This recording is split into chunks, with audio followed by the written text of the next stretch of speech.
No Dia das Crianças, nós vamos pensar num tema bem oportuno, que já foi divulgado em nossas mídias, e o tema é o reino das crianças.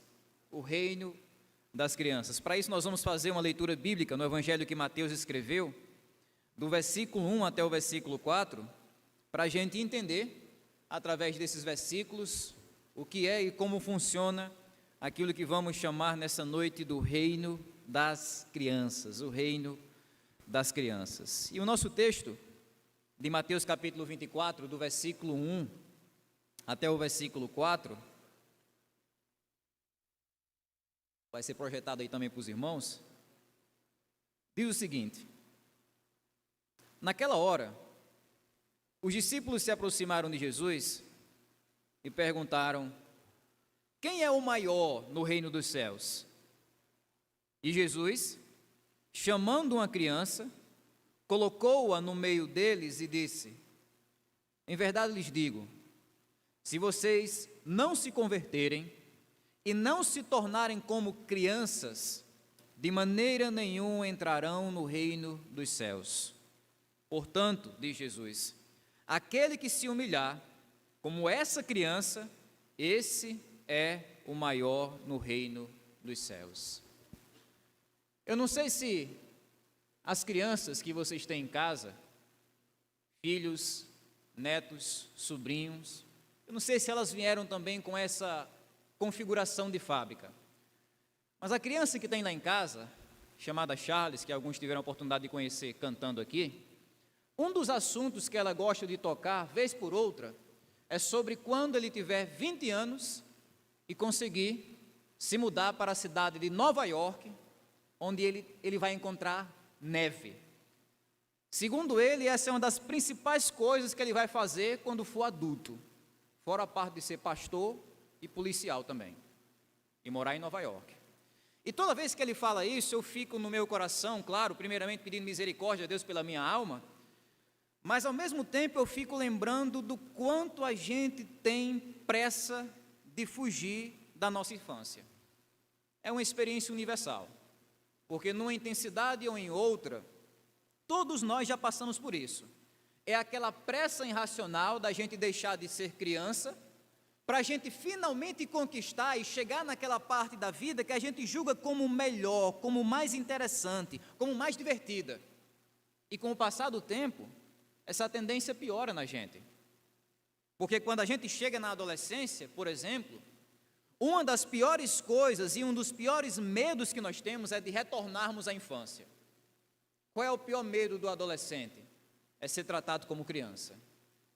Qual é a pior crítica que pode entrar nos ouvidos de um adolescente? É se ele for chamado de criança. É se ele for tratado e chamado como um bebezinho, como um filhinho da mamãe. O mundo cai quando isso acontece. E isso se dá, gente, porque nós vivemos numa sociedade que muitas vezes enxerga a infância como uma desvantagem. É uma sociedade que muitas vezes valoriza tão somente a independência, a autonomia, a superioridade, as conquistas, as realizações, a autossuficiência e tudo aquilo que uma mera criança não tem. Isso é tão grave que na nossa sociedade, chamar uma pessoa de criança, às vezes se tornou uma forma de xingamento. É tão grave que para alguns casais modernos, ter uma criança, cuidar de uma criança é visto como um atraso, como uma desvantagem, como um tipo de prejuízo para o relacionamento, para a vida profissional e por aí vai. É uma verdadeira visão triste da vida e da infância tal como Deus a projetou. Mas você sabe qual é a grande ironia e o negócio mais engraçado dessa história? É que uma das principais linguagens que o Novo Testamento usa para descrever o crente é chamando e identificando o crente como a criança de Deus, como uma criança. Por inúmeras vezes no Novo Testamento nós encontramos versículos que descrevem eu e você como crentes como as crianças de Deus, os pequeninos de Deus, os filhinhos de Deus, como João costumava utilizar essa linguagem na sua carta. Isso quer dizer que um dos melhores títulos que Deus escolheu para o crente foi o título dele ser sua criança nessa terra. É a palavra que Deus usa não para esnobar, não para criticar o crente, mas para elogiar o crente e mostrar a posição privilegiada que o crente tem na família de Deus como filhinho de Deus. O texto que a gente leu nessa noite é um desses muitos textos onde o crente é descrito como essa criança de Deus. Aqui Jesus vai ensinar basicamente que o reino dos céus é um reino formado completamente por crianças. Não no sentido literal da coisa, mas no sentido espiritual. O reino de Deus, como Jesus vai destacar aqui, é formado daqueles seres humanos que pensam, agem e se comportam diante do Pai como crianças espirituais. É por isso que eu decidi intitular a mensagem dessa noite dessa forma: é o reino das crianças. É o reino daquelas pessoas que são simples, sinceras, humildes e confiantes, como as crianças são aqui na terra. E olhando para esse texto aqui, meus irmãos, é possível a gente destacar algumas verdades que o Senhor Jesus destaca para nós sobre esse reino. A primeira dessas verdades é que o reino das crianças é um reino que é inimigo da competição. É um reino que é inimigo daquela competição que estava rolando entre os adultos que são descritos para nós aqui nesse texto. Porque o texto abre logo assim, né? Naquela hora, versículo 1, os discípulos se aproximaram de Jesus e perguntaram: quem é o maior no reino dos céus? Quando nós lemos os relatos paralelos desse episódio aqui nos outros evangelhos, uma das coisas que nós descobrimos é que essa pergunta que os discípulos fizeram foi resultado de uma briga que estava acontecendo ali entre eles. Eles estavam discutindo entre eles sobre quem seria o maior, quem seria o mais importante, quem seria o mais poderoso quando o reino de Deus fosse plenamente estabelecido nessa terra. Isso aconteceu porque, lá no fundo, esses homens imaturos achavam que o reino de Deus em Jesus Cristo viria como um reino terreno, como um reino político, como um reino imediatamente imaterial, onde Jesus iria derrotar os romanos, traria paz para a nação de Israel e iria ser uma espécie de chefão do mundo, aqui na terra. E aí, quando eles começaram a pensar sobre isso, eles previram que quando Jesus vencesse geral, muitos cargos de poder iam aparecer. A previsão era essa. Foi aí onde a discussão começou. Quem é que vai ser o maior herói desse reino? Quem é que vai ser o maior prefeito? Quem é que vai ser o maior imperador? Quem é que vai ser o maior comandante? Quem é que vai ser o maioral, aquela pessoa mais respeitada? Quem é que vai ter mais reconhecimento? Quem é que vai ter mais domínio nesse reino de Jesus? Foi assim que esses homens começaram a brigar para saber qual deles receberia mais honra, mais poder, mais influência no reino terreno de Jesus. E a controvérsia entre eles, a briga entre eles, o risca-faca entre eles foi tão grande que Mateus diz que eles levaram a pergunta até Jesus Cristo. Não dá para resolver entre nós não. Vamos perguntar ao homem. Ousaram levar essa pergunta até o próprio Jesus. Uma pergunta que é feita, irmãos, não na forma inocente de uma curiosidade teológica, não, mas uma pergunta que é feita na forma suja de uma ganância orgulhosa no coração daqueles homens. Uma pergunta motivada pela ganância competitiva que foi capaz de enganar quem? Até os discípulos. É o que o texto diz. Foram os discípulos que chegaram com essa conversa. Não foram os fariseus, não foram os saduceus, não foram os incrédulos, os endemoniados, os gregos, os publicanos, não, foram os discípulos, os crentes, o povo de Deus aqui na terra. Foram esses discípulos aqui que mais tinham contato com Jesus que perguntaram essa besteira. O que surpreende é isso, né? A pergunta veio, por exemplo, daqueles homens que mais conheciam o exemplo de Jesus. Eram homens que estavam 24 horas vendo o exemplo do Senhor da glória, do Deus dos céus e da terra, vivendo em humildade, em simplicidade, dizendo que não tinham onde reclinar a cabeça, e mesmo assim esses homens não quiseram imitar essa humildade de Jesus. A ganância, essa competitividade veio justamente daquelas pessoas também que mais ouviam os ensinos de Jesus. Repetidamente esses homens estavam ouvindo Jesus falar sobre o valor da humildade, sobre a importância do sacrifício, sobre a importância de negar a si mesmo, sobre a importância de servir o próximo, mas tudo isso entrava por um ouvido e saía pelo outro.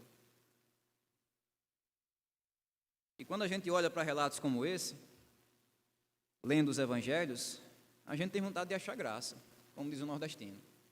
Chega a ser cômico, chega a ser engraçado, porque enquanto Jesus está lá falando sobre autossacrifício, os discípulos estão brigando sobre autopromoção. Enquanto Jesus está lá dizendo, eu vou sofrer, eu vou entregar a minha vida, eu vou ser humilhado, eu vou padecer numa cruz, eu vou sofrer isso e me humilhar nisso. Aí os discípulos dizem, tudo bem, Jesus, só uma pergunta para o Senhor, só uma pergunta, tá certo. Quem vai ser o maior? Vai ser eu ou vai ser ele? Porque eu vi que o Senhor chamou Pedro de Satanás, né? A gente achava que era ele, mas eu vi que parece que não é mais ele não, né? Quem vai ser o maior? É eu ou é João? É eu ou é... Sabe, parece hilário, parece cômico, parece engraçado, porque esses homens estavam tão desnorteados no que diz respeito à vida, que chegaram a perguntar isso ao próprio Jesus. Porque estavam envenenados pelo orgulho, o desejo de ser maior do que os outros, melhor do que os outros, o desejo de ter honra, de ter aplauso, de ter reconhecimento, de ter fama, prestígio, status. Isso não é novidade daquela época, gente. Porque olhando para esses homens aqui, nós vemos um retrato fiel da nossa sociedade. Boa parte da correria desse mundo sem Deus consiste tão somente numa resposta prática a essa pergunta que os discípulos fizeram: quem é o maior? Quem é o melhor? É isso que movimenta muitas pessoas em nosso mundo. É o desejo de ter mais, é o desejo de ser mais. São pessoas que acham que o maior propósito de vida delas nessa terra é serem superiores aos outros, financeiramente, emocionalmente, intelectualmente, socialmente, profissionalmente ou em qualquer outra área da vida. É aquela velha mania de grandeza instalada no coração do ser humano desde quando Adão quis ser tão grande quanto Deus lá no Jardim do Éden. De lá para cá, a correria humana sem Deus é uma resposta a essa pergunta: quem é o maior? Quem é o melhor? Quem tem mais? Quem pode mais? É como se nós vivêssemos em um mundo, em uma sociedade onde as pessoas estão, sabe, fascinadas pelo ídolo da melhor vida. Basta você abrir as redes sociais e você vê isso de forma escancarada. A vitrine onde os produtos que são oferecidos e mais cobiçados são os produtos que representam as melhores vidas. Quem tem o melhor carro, quem tem a melhor casa, quem tem a melhor roupa, quem tem as melhores comidas, quem faz as melhores viagens, quem tem as melhores igrejas, quem tem as melhores famílias, quem tem os melhores empregos, os melhores salários. É por aí onde as pessoas encontram a sua razão de viver nessa terra. E é por isso que hoje a gente encontra uma verdadeira competição, como havia entre os discípulos aqui, onde aqueles que teoricamente deveriam ser amigos e ajudar uns aos outros, na verdade ferem uns aos outros na tentativa de serem maiores e melhores. Pessoas que ferem a si mesmas, se matando de trabalhar. Pessoas que mentem e enganam nas redes sociais para parecerem gigantes, ostentando. Pessoas que pisam nos colegas de trabalho para usarem de escadas, para subirem na vida. Pessoas que negligenciam a própria família, se endividam para comprar aquilo que não podem comprar, ofendem o próximo. Tudo isso para quê? Para parecer maior e melhor. É assim que as pessoas limitam a gloriosa existência delas aqui na terra a uma questão frívola de quem é o maior, de quem é o melhor. Quando nós olhamos para isso, amados, esse raio-x que Jesus faz da nossa sociedade, através do coração desses discípulos aqui, nós percebemos uma necessidade. A gente precisa mudar. A gente precisa de uma mudança. Toda essa correria humana atrás de coisas que Salomão vai descrever como vaidade, é uma necessidade clara que a gente tem de mudarmos. Ou mais precisamente, é isso que prova a necessidade de conversão, de mudança. Porque como Jesus vai dizer aqui, o reino dos céus, o reino das crianças, o reino de Deus é um reino recebido pela conversão. É a única porta desse reino. Versículo 3. E Jesus disse: em verdade eu lhes digo, se não se converterem, aí depois ele diz, de maneira nenhuma entrarão no reino dos céus. Aqueles de vocês que, como eu, não decoram nada de referência quando estão dirigindo em uma cidade estranha, com certeza estão acostumados a usar o que nós chamamos de GPS. E talvez numa dessas vezes que você usou o GPS no seu carro, você ouviu a moça com aquela voz suave, né, falando exatamente essa palavra aqui. Faça uma conversão à direita, ou seja, saia da rua que você está e entre pela rua da direita. É uma mudança de direção. Em termos simples, isso é conversão. Conversão nada mais é do que uma mudança de direção, não do nosso carro, mas uma mudança radical de direção na nossa própria vida. É uma alteração brusca no nosso trajeto de vida. É o que esses homens precisavam aqui. Eles estavam na rua do orgulho, na rua da soberba, na rua do pecado, na rua da vaidade. É por isso que Jesus diz: vocês precisam mudar de rua. Vocês precisam mudar o propósito da vida de vocês. Conversão é isso. Não é se manter na via, não é se manter na rua, não é estar tudo bem como está. Não é todo mundo estar nessa rua. Não é todo mundo faz desse jeito, não é tá bom assim mesmo, não. Conversão verdadeira é mudar o destino, o alvo, o foco, o comportamento, o propósito, o objetivo da nossa vida. Segundo Jesus, essa mudança no curso da vida seria a única forma daqueles homens entrarem no reino.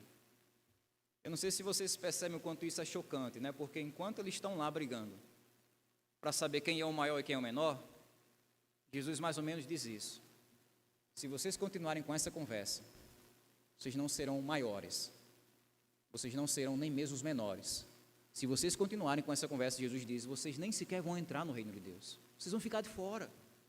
É assim que Jesus escancara diante daqueles homens que, se eles não procurarem uma mudança radical continuamente na sua vida, uma renovação de vida, eles vão ficar fora do reino de Deus.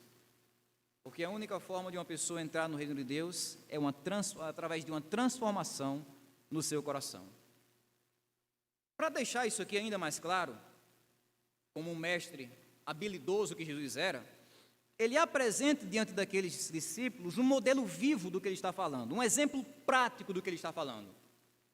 Porque o versículo 2 e 3 vai dizer isso: Jesus, chamando uma criança, colocou-a no meio deles e disse mais tarde: se não se tornarem como crianças, de maneira nenhuma entrarão no reino dos céus. A gente não sabe exatamente a faixa etária dessa criança.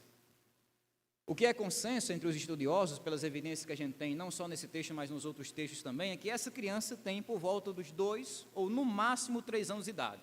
Era o que nós podemos chamar de uma criancinha que não tinha dinheiro, que não tinha emprego, que não tinha plano de saúde, que não tinha aposentadoria, que não tinha patrimônio no nome dela, que não tinha diploma, formação acadêmica, intelectual, que não tinha capacidade de se virar sozinho. Era uma criancinha, impotente, vulnerável, frágil, dependendo dos pais, incapaz de sustentar a si mesma ou defender a si mesma.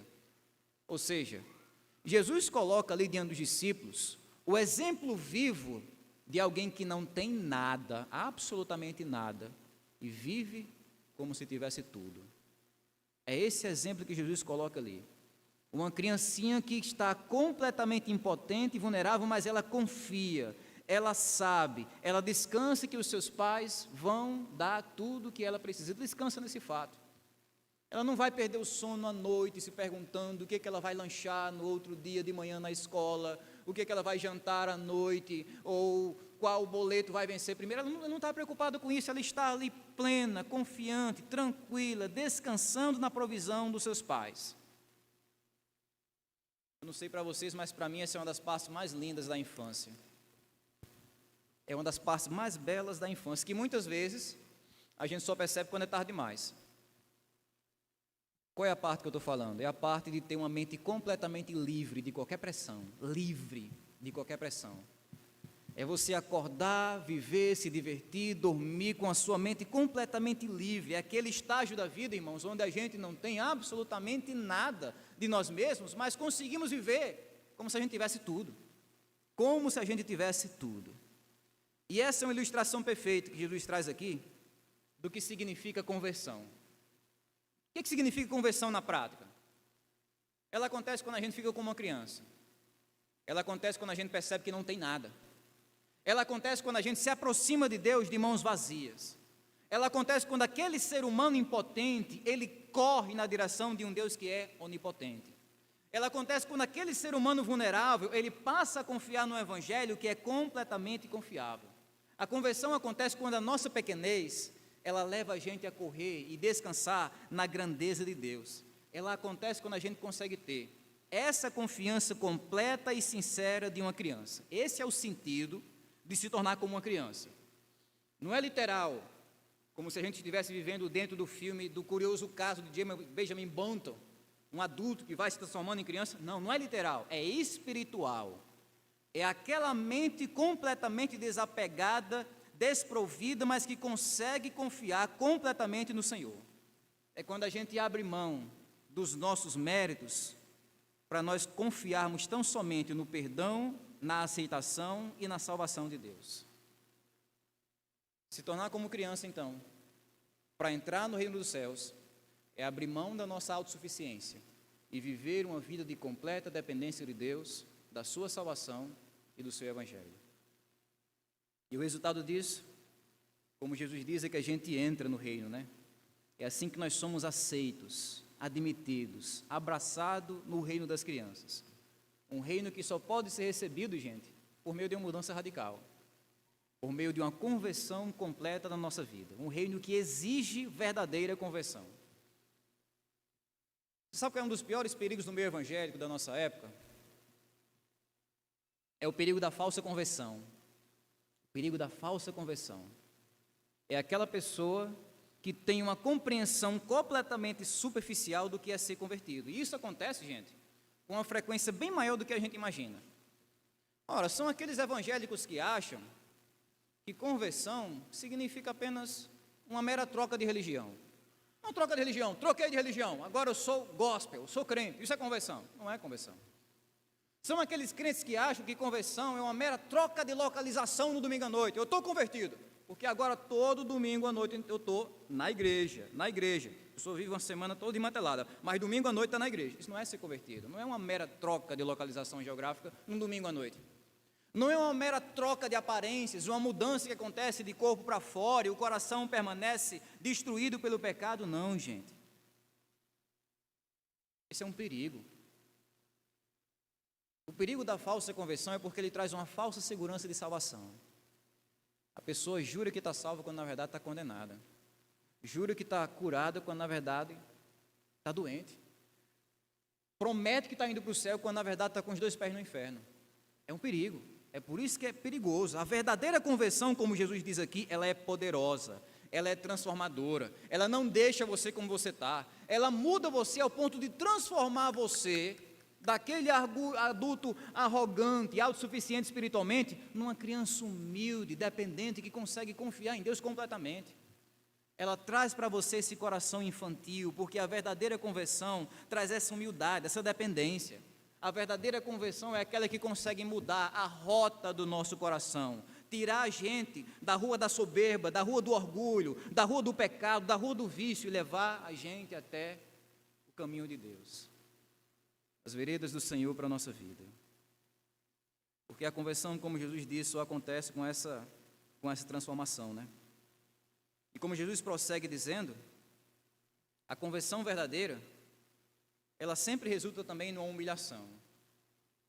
Porque o versículo 4 vai dizer isso. Portanto, aquele que se humilhar como essa criança, esse é o maior no reino dos céus. Isso aqui é outro detalhe lindo da infância. É a humildade. É a simplicidade. Diferente dos discípulos, aquela criancinha que estava ali no meio do círculo, eu fico imaginando a cena, né? Os discípulos ao redor, e aquela criancinha ali ao lado de Jesus, aquela criancinha ali no meio deles, ela não estava preocupada com grandeza pessoal.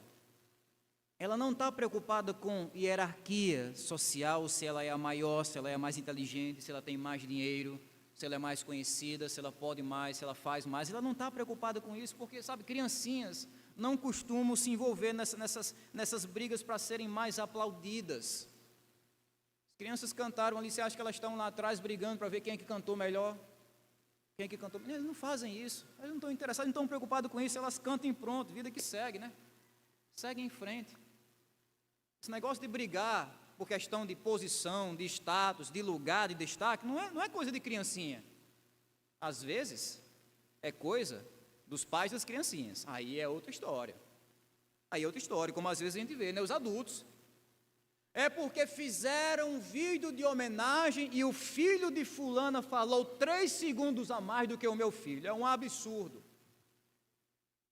É porque fizeram uma peça lá na igreja, ou lá na escola, ou lá na praça, e o filho de Deltrano falou 2 segundos a mais do que o meu filho, é porque lá na festinha colocaram a minha filhinha na 3ª fileira, e a comidinha demorou 27 segundos a mais para chegar nela, é porque na hora do louvor não arrumaram 20 microfones para cada criança, e uma criança ficou com o microfone e a outra não ficou sem microfone. São adultos sendo adultos. Agora, as crianças, por si mesmas, não estão nem aí para isso. A não ser que sejam envenenadas por comentários dos próprios adultos, elas não estão nem ligando, elas são simples. Por que que se acha que delas vem o perfeito louvor, gente? É aquele coração purinho mesmo, que consegue louvar a Deus com toda sinceridade, não está preocupado se a voz está afinada, né, Marclés? Se está no tempo da música. Eu até disse, Marclés, quiser tocar aqui para Charles e para Estevão, dá certo. Agora, eu acho que eles não vão pegar o tempo não, viu? Mas sabe, eles não estão preocupados com isso, o tempo da música, a métrica, a melodia, a entonação da voz. Não, gente, eles estão ali naquela simplicidade, com aquele coração simples, são humildes, não querem impressionar ninguém, nem provar nada para ninguém. E é para esse ponto que Jesus está chamando a nossa atenção. O que é que significa nesse versículo 4 aqui, se humilhar como uma criança? Significa a gente abandonar essa velha mania de querer ser maior, de querer ser melhor, de querer receber mais atenção, e a gente se contentar em sermos os menores, é sermos humildes, é sermos despretensiosos, como as crianças são, nesse ponto. Estou dizendo que a criança é santa, todo mundo que tem filho aqui sabe que todo filho que a gente tem em casa é um filhinho de Adão também, peca e falha, e faz birra, a gente sabe disso. Mas nesse ponto aqui, Jesus está ilustrando justamente isso, é aquela humildade daquela criancinha na sua mais tenridade, que não está preocupada em aparecer, em atrair glória para si. Quando Jesus fala sobre isso, amados, Ele não está falando sobre algo que Ele está apenas teorizando como um professor da oratória, não. Quando Jesus fala sobre ser o menor, sobre se humilhar, sobre se tornar como criança, Ele está falando de algo, não só que Ele ensinou, mas algo que Ele executou na prática, algo que Ele mesmo fez. Porque o Jesus que está falando aqui é o mesmo Jesus que deixou os céus para viver uma vida simples aqui na terra. É o mesmo Jesus que abriu mão dos seus privilégios celestiais para viver uma vida de humilhação aqui nessa terra. O Jesus que está falando aqui é o Deus que se fez criança, é o maior que se fez menor, é o grandioso que se fez pequeno por amor a nós. É o Jesus que se dispôs a aceitar posições pequenas e humilhantes por amor do seu povo. E Jesus agora diz isso aqui para nós: a verdadeira grandeza da vida consiste nisso, em ser como uma criança, em ser como uma criancinha. Sabe qual é a principal curiosidade que eu acho desse texto aqui? E o que mais me deixa de boca aberta? É que Jesus não critica o desejo de ser grande. Vou repetir para vocês: Jesus não critica o desejo de ser grande. O que Jesus critica é a fórmula mundana de ser grande. O que Jesus critica é a ideia suja de ser grande. Para o mundo, o que é ser grande?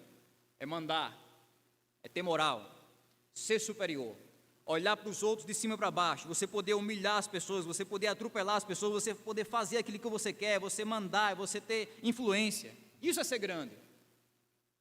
No reino dos céus também existe grandeza, existe, mas ser grande no reino dos céus é obedecer, é servir, é se humilhar. É como se o juiz dissesse: tudo bem, vocês querem ser os maiores? Podem ser, procurem isso, mas deixa eu mostrar para vocês o que é ser o maior. Ser o maior é ser como essa criança. Ser o maior é se contentar com as menores coisas. Essa é a verdadeira grandeza da vida, é o paradoxo.